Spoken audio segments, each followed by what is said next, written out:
أعوذ بالله من الشيطان الرجيم بسم الله الرحمن الرحيم ولا تنكحوا المشركات حتى يؤمن ولأمة مؤمنة خير من مشركة ولو أعجبتكم ولا تنكحوا المشركين حتى يؤمنوا وَلَعَبْدٌ مُؤْمِنٌ خَيْرٌ مِّن مُّشْرِكٍ وَلَوْ أَعْجَبَكُمْ أُولَٰئِكَ يَدْعُونَ إِلَى النَّارِ وَاللَّهُ يَدْعُو إِلَى الْجَنَّةِ وَالْمَغْفِرَةِ بِإِذْنِهِ وَيُبَيِّنُ آيَاتِهِ لِلنَّاسِ لَعَلَّهُمْ يَتَذَكَّرُونَ صدق الله مولانا العلي العظيم وبلغنا نبيه ورسوله الكريم۔ محترم احباب، اس آیت مبارکہ کے حوالہ سے پہلے ایک درس میں مشرک مرد اور مشرکہ عورت سے نکاح کے حوالہ سے تفصیلی گفتگو کی گئی۔ خاص طور پر جو امت مسلمہ کے اندر مشرکانہ عقائد کے حامل لوگ ہیں، ان سے نکاح کے حوالہ سے تفصیلی بات چیت میں نے کی۔ اس کے بعد اسلام کے اندر غلامی کے تصور کے حوالہ سے تفصیلی گفتگو 2-3 دروس کے اندر کی گئی ہے۔ آج کے درس میں ایک اور عنوان جو ہے اس کے متعلق تھوڑی سی بات کرنی ہے، اور وہ عنوان ہے لونڈیوں کے حوالہ سے۔ جس طرح یہاں پر غلاموں کا تذکرہ آیا ہے اس آیت مبارکہ میں، اسی طرح یہاں پر لونڈیوں کا بھی تذکرہ آیا ہے، اور لونڈیوں کے حوالہ سے خاص طور پر ان کے ساتھ جنسی تعلق قائم کرنے کے متعلق عموماً سوال کیا جاتا ہے، اور غیر مسلم اس پر اعتراض بھی کرتے ہیں۔ تو اس حوالہ سے چند باتیں گزارش کرنی ہے۔ سب سے پہلی بات تو یہ کہ اسلام نے جس طرح غلامی کا تصور جاہلیت کے تصور سے بالکل بدل کے رکھ دیا، اسی طرح لونڈی ہونے کا تصور بھی جاہلیت کے تصور سے بالکل بدل کے رکھ دیا۔ اس حوالہ سے اسلام نے جو حقوق عطا کیے وہ صرف غلاموں کے لیے ہی نہیں ہیں، لونڈیوں کے لیے بھی ہیں، اور وہ ایسے حقوق ان کو دیے گئے کہ گویا کہ ان کو گھر کے افراد جیسی حیثیت دی گئی۔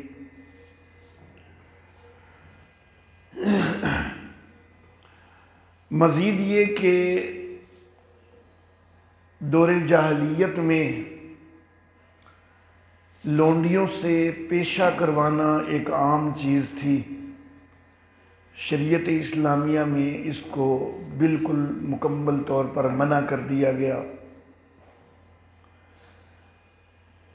جاہلیت کے دور میں لونڈیوں سے رقص و موسیقی کی محفلیں آراستہ کرنا وہ بھی عام تھا۔ شریعت اسلامیہ میں اس کو بھی یکسر منع کر دیا گیا۔ گویا کہ لونڈیوں کی وہ جو ایک ہتک تھی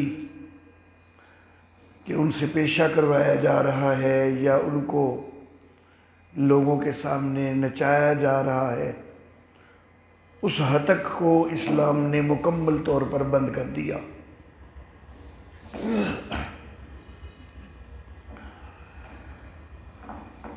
پھر اسلام نے یہی نہیں کہا کہ ضرور لونڈی سے بغیر نکاح کے ہی تعلق قائم کرو، بلکہ پہلی ترغیب جو ہے وہ نکاح کی دی ہے۔ رحمت کائنات سید الانبیاء محمد عربی صلی اللہ علیہ وآلہ وسلم نے لونڈیوں سے نکاح کی ترغیب دیتے ہوئے یہ بات بھی ارشاد فرمائی کہ اگر کسی کے پاس کوئی لونڈی ہے کہ جس کو وہ اچھا ادب سکھائے اور پھر اس کو آزاد کر کے اس سے نکاح کر لے تو اس کے لیے دوہرا اجر ہوگا۔ تو لونڈیوں سے نکاح کی ترغیب دی گئی ہے۔ یہ لازم نہیں رکھا شریعت اسلامیہ نے کہ لونڈی سے لونڈی کی حیثیت سے ہی جنسی تعلق قائم کیا جائے، بلکہ پہلی ترغیب یہ ہے کہ اس سے آزاد کر کے نکاح کیا جائے۔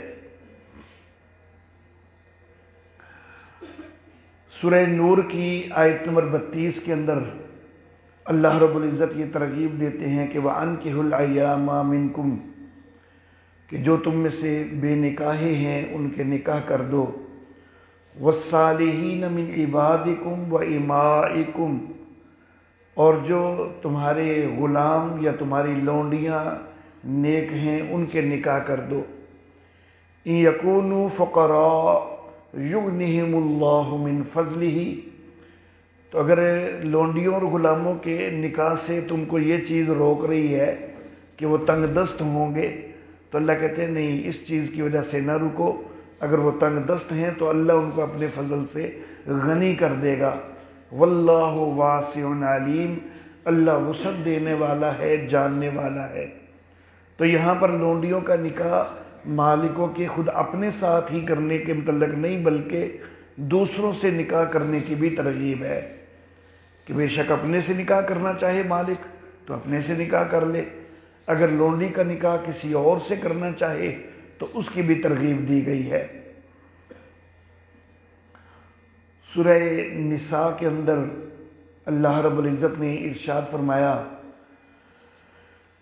کہ وَمَن لَّمْ يَسْتَطِعْ مِنكُمْ طَوْلًا أَن يَنكِحَ الْمُحْصَنَاتِ الْمُؤْمِنَاتِ فَمِمَّا مَلَكَتْ أَيْمَانُكُم مِّن فَتَيَاتِكُمُ الْمُؤْمِنَاتِ، کہ جو کوئی پاک دامن مومنہ عورتوں سے نکاح کی طاقت نہ رکھتے ہوں تو جو تمہاری ملکیت میں لونڈیاں ہیں ایمان والی لڑکیاں تو ان سے نکاح کر لو۔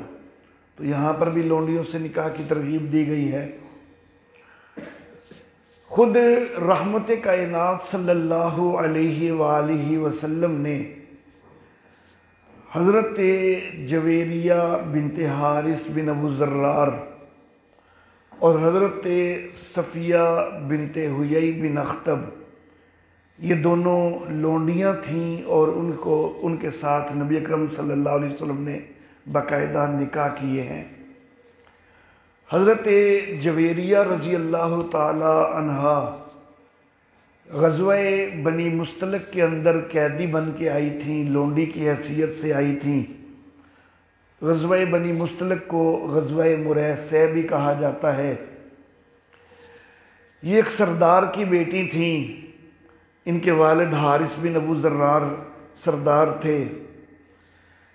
جس وقت یہ لونڈی بن کے آئیں، حضرت ثابت بن قیس بن شماس رضی اللہ تعالیٰ عنہ ان کے حصے میں آئیں، یہ ان کے پاس یہ لونڈی بن کے گئیں، لیکن انہوں نے حضرت قیس سے مکاتبت کا مطالبہ کیا۔ مکاتبت اس کو کہتے ہیں کہ کوئی لونڈی یا غلام یہ کہہ دے کہ ہمیں تھوڑی مہلت دی جائے اور کمائی کی اجازت دی جائے تو ہم تمہیں کچھ رقم جتنی تم چاہتے ہو وہ آپس میں دونوں طے کر لیں گے، تو جتنی رقم طے ہو جائے اتنی رقم ہم تمہیں کما کے دے دیتے ہیں، تم ہمیں آزاد کر دو۔ اس کو مکاتبت کہا جاتا ہے۔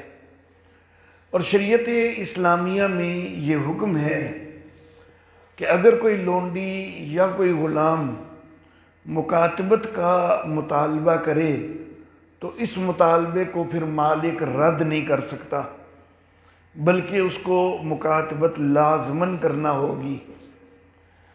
اور پھر شریعت اسلامیہ میں معاشرے کو بھی یہ ترغیب دی گئی ہے کہ اگر کوئی مکاتبت کرتے ہیں اور انہوں نے کچھ رقم کما کے مالکوں کو دینی ہے آزاد ہونے کے لیے، تو معاشرے کو ترغیب دی گئی ہے کہ ان کے ساتھ تعاون کیا جائے تاکہ وہ جلد از جلد وہ رقم کما کے مالک کو دے دیں۔ تو بہرحال بات میں یہ کر رہا تھا کہ حضرت جویریہ رضی اللہ تعالی عنہا یہ حضرت ثابت بن قیس بن شماس رضی اللہ تعالیٰ عنہ ان کے حصہ میں آئیں، لیکن انہوں نے مکاتبت کا مطالبہ کر دیا۔ اب حضرت ثابت جیسا کہ شرعی حکم میں نے بتایا وہ مکاتبت سے انکار نہیں کر سکتے تھے، انہوں نے مکاتبت قبول کر لی، آپس میں رقم طے ہو گئی کہ اتنی رقم جو ہے یہ دیں گی اور ان کو آزادی مل جائے گی۔ اسی رقم کے حوالہ سے یہ معاونت حاصل کرنے کے لیے نبی اکرم صلی اللہ علیہ وآلہ وسلم کے پاس بھی آئیں، تو نبی اکرم صلی اللہ علیہ وآلہ وسلم نے ان کی ساری مکاتبت کی رقم دے کر ان کو آزاد کروا لیا، اور ان کو آزاد کروا کے پھر ان کو نکاح کا پیغام دیا جو انہوں نے قبول کر لیا، اور نبی اکرم صلی اللہ علیہ وسلم نے ان سے نکاح کر لیا۔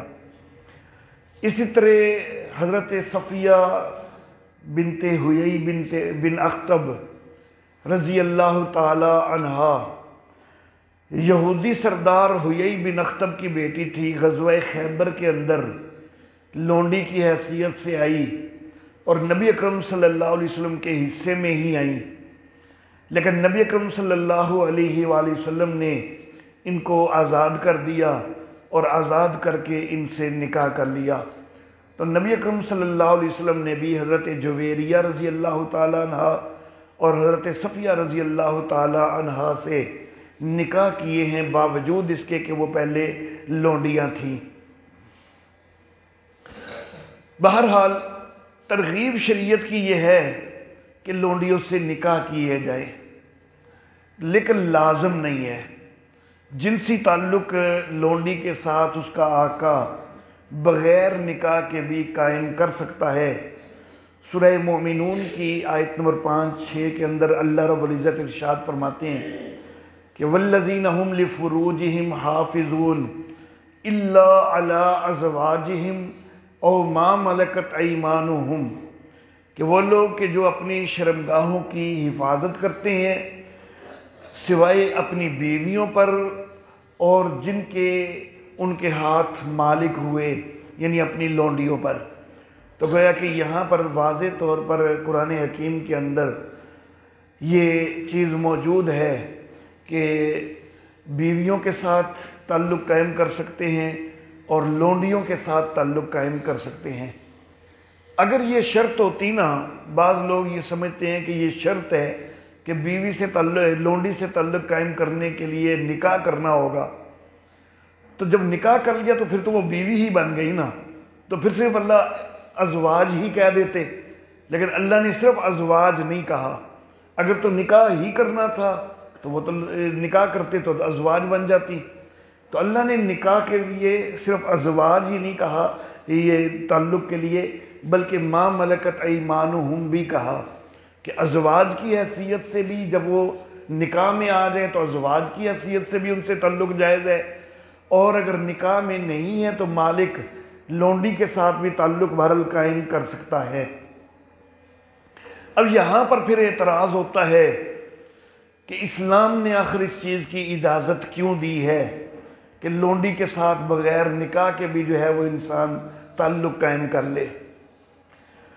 اس حوالہ سے چند باتیں اب میں گزارش کرنا چاہوں گا۔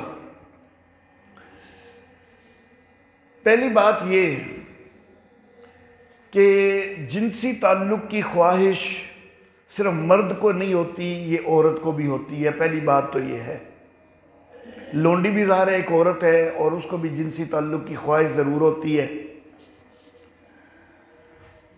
اب وہ حکمتیں تو میں پہلے ذکر کر چکا کہ لونڈی اور غلام ان کو یکسر ختم کرنا وہ تو حکمت کے خلاف تھا، وہ میں گزشتہ ایک درس میں ذکر کر چکا ہوا ہوں۔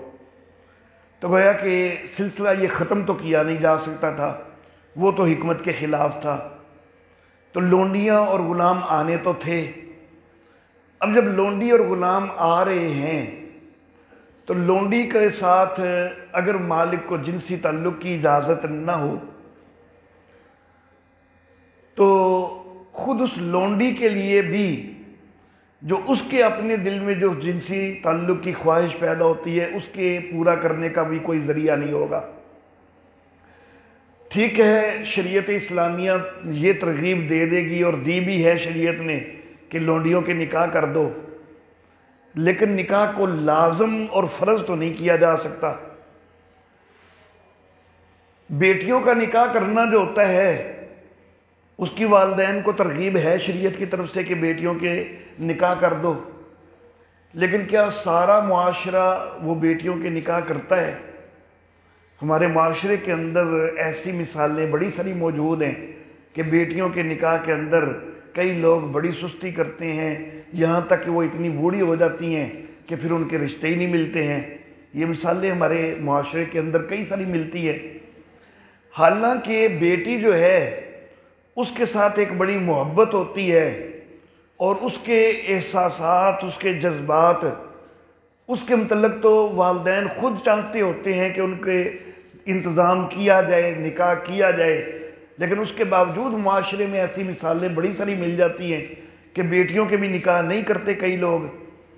تو جب بیٹیوں تک کے کئی لوگ نکاح نہیں کرتے تو لونڈیوں کے نکاح کی بھی شریعت ترغیب دے گی۔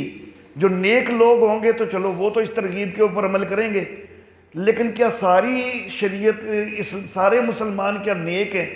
کیا سارے مسلمان شریعت کے اوپر پورے عمل کرنے والے ہیں؟ ایسا تو نہیں ہے۔ نمازی کتنے ہیں ہمارے مسلمانوں میں سے؟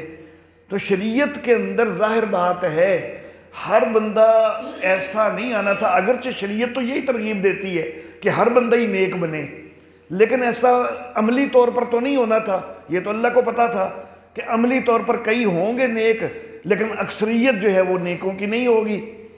تو جو نہیں نیک ہیں وہ کیا اس حکم کے، اس ترغیب کے اوپر عمل کریں گے؟ جبکہ ان کو یہ بھی پتا ہے کہ جب ہم لونڈیوں کے نکاح اگر کسی اور سے کر دیں گے، تو پھر وہ اپنی گھرداری کے اندر ایسی مصروف ہو جائیں گی کہ ہماری خدمت بھی وہ پوری نہیں کر سکیں گی۔ تو وہ تو یہی چاہیں گے کہ ہماری خدمت کر رہی ہیں تو کرتی رہیں، ہم کیوں ان کو اپنے جو ہے وہ نکاح کر کے کہیں اور بھیجیں؟ تو ظاہر بات ہے کہ اس ترغیب کے اوپر بہت سارے لوگ جو ہیں وہ عمل نہ کرتے۔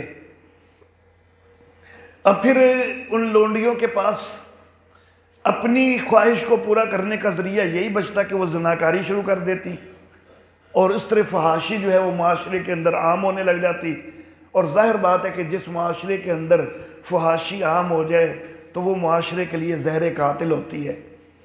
تو یہ ایک بہت بڑا نقصان تھا اگر لونڈیوں کے ساتھ جو ہے جنسی تعلق قائم نہ کیا جائے تو خود ان کی بھی چونکہ خواہش کی تسکین نہیں ہو سکتی اور اس کے نتائج آگے بہت سارے خراب نکلتے ہیں، اس لیے اللہ رب العزت نے اجازت دے دی۔ اللہ واللہ، لازم نکاح اپنے ساتھ اس لیے نہیں کیا، وہاں پر بھی حکمت ہے۔ اللہ یہ تو کہہ سکتے تھے کہ تم نے چلو خود تعلق قائم کرنا ہے تو خود نکاح لازم کر ہی لو، تو اس کے اندر بھی حکمت تھی کہ کئی لوگوں کے پاس آزاد بیویاں بھی ہوں گی اور لونڈیاں بھی ہوں گی، تو آزاد بیویاں اپنے خامدوں کو دوسرا نکاح کرنے کی اجازت ہو سکتا ہے نہ دیں، جیسا کہ ہمارے معاشرے میں یہ چیز بڑی عام ہے کہ عورتیں جو ہیں وہ اس چیز کو برداشت نہیں کرتی کہ دوسرا نکاح ہمارا خامد کرے، تو دوسرا نکاح کسی آزاد عورت سے بھی وہ نہیں کرنے دیتی، تو ایک لونڈی کو وہ اپنے مقابلے میں اپنے سے کیسے برداشت کریں گی؟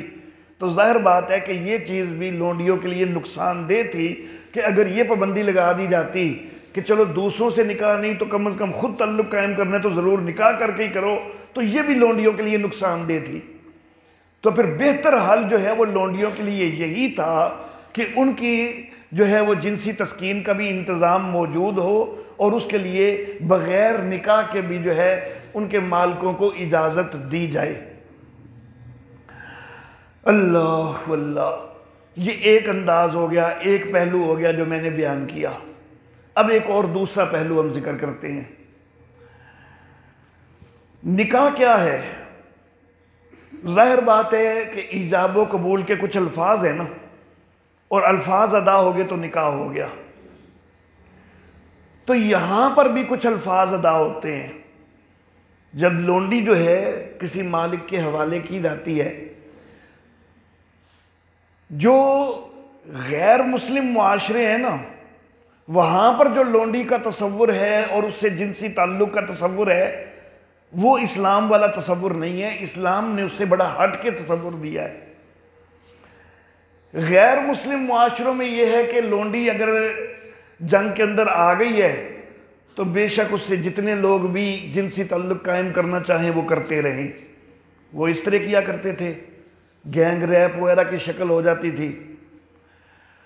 اللہ اللہ، لیکن اسلام نے ایسا کوئی تعلق جو ہے وہ قائم کرنے کی اجازت نہیں دی کہ جتنے افراد چاہیں وہ تعلق قائم کرتے رہیں۔ اسلام نے ایسا تعلق قائم کرنے کی اجازت نہیں دی، بلکہ سب سے پہلے تو جتنے بھی لونڈی غلام ہیں ان کو جمع کیا جائے گا، اس کے بعد امیر لشکر جو ہے وہ تقسیم کرے گا۔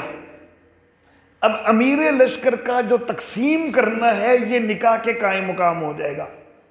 جس کو وہ لونڈی دی گئی ہے، امیر لشکر کا اس کو دینا یہ ایسے ہی ہے کہ جس طرح نکاح کے دو بول قاضی نے جب پڑھوائے ہیں تو وہ لڑکی جو ہے اس خامد کے ساتھ اس کا تعلق قائم کرنا جائز ہو گیا، تو اسی طرح یہاں پر بھی یہ دو بول ہو جاتے ہیں کہ امیر لشکر وہ سپرد کرتا ہے ایک مخصوص فرد کو، تو بس وہی فرد اس سے تعلق قائم کر سکتا ہے۔ اور پھر وہی فرد جو تعلق قائم کر بھی سکتا ہے نا، اس کے لیے بھی ایک چیز یہ رکھی گئی ہے کہ پہلے استبراء ہو جائے۔ استبراء یہ چیز ہے کہ اس لونڈی کو ایک حیض آ کے ختم ہو جائے، اتنا عرصہ جو ہے وہ تم نے رکے رہنا ہے، اس کے بعد تعلق قائم کر سکتے ہو۔ اب اگر لونڈی نہیں چاہتی کہ میرے ساتھ تعلق قائم ہو، اگر وہ نہیں چاہتی، تو یہ جو درمیان میں شریعت نے ایک وقفہ دے دیا ہے، اس وقفے کے درمیان اس نے بس ایک جملہ بولنا ہے کہ میرے ساتھ مکاتبت کر لو۔ بس اتنا سا ایک وہ جملہ بول دے نا کہ میرے ساتھ مکاتبت کر لو، تو اب مالک اس سے تعلق قائم کوئی نہیں کر سکتا۔ مکاتبت کرنے پر وہ پابند ہو جائے گا، تعلق قائم کرنا منع ہو جائے گا۔ تو ظاہر بات ہے کہ شریعت نے جو اتنا وقفہ دیا ہے اس کے اندر یہ ایک جملہ بولنا یہ کوئی مشکل چیز تو نہیں ہے۔ اللہ اللہ، تو اگر وہ جملہ نہیں یہ بول رہی ہے، وہ آزادی نہیں چاہ رہی ہے، تو یہ جب آزادی وہ نہیں چاہ رہی ہے تو پھر اس کو خود بھی پتا ہے کہ جب میں آزادی نہیں لوں گی تو میرے ساتھ یہ تعلق قائم ہو جائے گا، تو گویا کہ وہ خود بھی اس پہ راضی ہے تو تبھی اس نے آزادی نہیں مانگی۔ اگر وہ اس پہ راضی نہیں تو وہ آزادی مانگ لیتی۔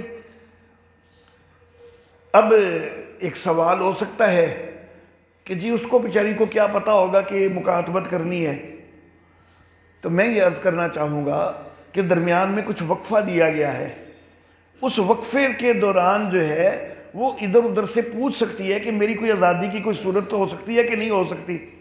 وہ اپنے مالک کو ہی مکاتبت کا اس کو نہیں بھی پتا، تو مالک کو یہ کہہ سکتی ہے کہ میں آزاد ہونا چاہتی ہوں، کوئی صورت بناؤ آزاد ہونے کی، تو وہ آگے مکاتبت کی صورت پیش کر سکتا ہے۔ تو اگر وہ آزادی چاہتی ہے اس کے لیے کوئی نہ کوئی تو وہ بات کرے گی نا، کسی سے تو کرے گی، وہ کچھ نہ کچھ تو ہاتھ پیر مارے گی۔ جب وہ آزادی اگر چاہتی ہوگی تو پھر کہیں نہ کہیں سے اس کو ضرور پتہ چل جائے گا کہ تیری آزادی کے لیے یہ صورت موجود ہے کہ صرف تو نے ایک جملہ بول دینا ہے کہ میں نے مکاتبت کرنی ہے، اس کے بعد تیری آزادی کے لیے ایک راہ جو ہے وہ ہموار ہو جائے گی، اور پھر تھوڑی سی تجھے محنت البتہ کرنی پڑے گی کہ کچھ رقم کما کے دینی پڑے گی۔ اور اس کے اندر بھی معاشرہ جو ہے وہ تیری معاونت کرے گا۔ تو گویا کہ اگر ایک عورت لونڈی کی حیثیت سے آئی ہے اور استبراء ہو جانے کے باوجود بھی اس نے آزادی نہیں طلب کی ہے، تو گویا کہ اس کی اپنی رضامندی اس کے اندر موجود ہے کہ میں اس کے پاس ہی رہنا چاہتی ہوں۔ ظاہر بات ہے کہ اگر وہ آزادی حاصل کرتی ہے تو وہ اس کے نتائج کو بھی تو سوچے گی نا کہ میں اگر اس کے پاس ہوں، شریعت اسلامیہ نے مجھے بڑے حقوق دیے ہیں ایک لونڈی کی حیثیت سے، میں اس کے پاس ہوں، میری عزت کا تحفظ موجود رہے گا، میرا نان و نفقہ کا انتظام رہے گا، میری رہائش کا انتظام رہے گا، شریعت اسلامیہ نے مجھے بڑے سارے حقوق دیے ہیں۔ اگر میں آزاد ہو کے الگ ہو جاتی ہوں، میرے پاس رہائش کا انتظام کیا ہوگا، میرے کھانے پینے کا انتظام کیا ہوگا، میری عزت کی حفاظت کیسے ہوگی، وہ ان چیزوں کو بھی تو سوچے گی۔ تو وہ ان چیزوں کو سوچ کے ہو سکتا ہے اسی کے پاس رہنا پسند کر لے، اور ہو سکتا ہے کہ وہ آزاد ہونا پسند کرے۔ تو بہرحال دونوں صورتوں میں اس کی رضامندی جو ہے وہ موجود ہے۔ اللہ اللہ۔ نبی اکرم صلی اللہ علیہ وآلہ وسلم نے حضرت صفیہ اور حضرت جویریہ کے متعلق میں بتا چکا کہ ان کو تو آزاد کر کے ان سے نکاح کیا ہے۔ حضرت ریحانہ کے متعلق بعض کا خیال ہے کہ ان کو بھی آزاد کر کے ان سے بھی نکاح کیا گیا تھا، لیکن زیادہ رائے یہی ہے کہ حضرت ریحانہ کے ساتھ جو تعلق قائم کیا نبی صلی اللہ علیہ وسلم نے وہ لونڈی کی حیثیت سے کیا ہے، نکاح نہیں کیا۔ حضرت ماریہ قبطیہ رضی اللہ تعالی عنہا، ان کے متعلق تو سب کی رائے یہی ہے کہ ان کے ساتھ تعلق جو ہے وہ بغیر نکاح کے لونڈی کی حیثیت سے ہی قائم کیا گیا تھا۔ تو نبی اکرم صلی اللہ علیہ وسلم نے دو لونڈیوں کے ساتھ تعلق قائم کیا بغیر نکاح کے، حضرت ریحانہ رضی اللہ تعالیٰ عنہ اور حضرت ماریہ قبطیہ رضی اللہ تعالیٰ عنہ۔ شاید نبی اکرم صلی اللہ علیہ وسلم نے یہ اس لیے کیا تاکہ امت کے لیے یہ واضح ہو جائے کہ اس کے اندر کوئی حرج نہیں ہے، اگر اس کے اندر حرج ہوتا تو میں محمد کیوں کرتا۔ تو یہ امت کے لیے واضح کرنے کے لیے نبی اکرم صلی اللہ علیہ وسلم نے دو کے ساتھ جو ہے تعلق قائم کیا۔ تو یہ جو لونڈیاں ہوتی ہیں ان کو پھر بالکل بیویوں جیسے حقوق حاصل ہوتے ہیں شریعت اسلامیہ میں، صرف ایک وراثت کا حق حاصل نہیں ہوتا، باقی حقوق جو ہے وہ بیویوں کی طرح ہوتی ہے۔ اور اگر کوئی لونڈی جو ہے وہ مالک کے بیٹے کی ماں بن جائے، بیٹی کی ماں بن جائے، بلکہ صرف حاملہ ہی ہو جائے، بے شک بعد میں وہ حمل ضائع ہی کیوں نہ ہو جائے، صرف ایک دفعہ اگر وہ مالک سے حاملہ ہو گئی ہے نا تو اس کے بعد وہ مالک کی وفات کے بعد وہ لونڈی نہیں رہے گی، وہ آزاد ہوگی۔ تو بہرحال شریعت اسلامیہ نے کوئی ظلم نہیں کیا ہے، بلکہ خود لونڈیوں کے بھی جذبات وغیرہ ان کے احساسات کا خیال کر کے شریعت نے حکم دیا ہے، اور یہی مناسب ترین حکم تھا۔ وآخر دعوانا ان الحمدللہ رب العالمین۔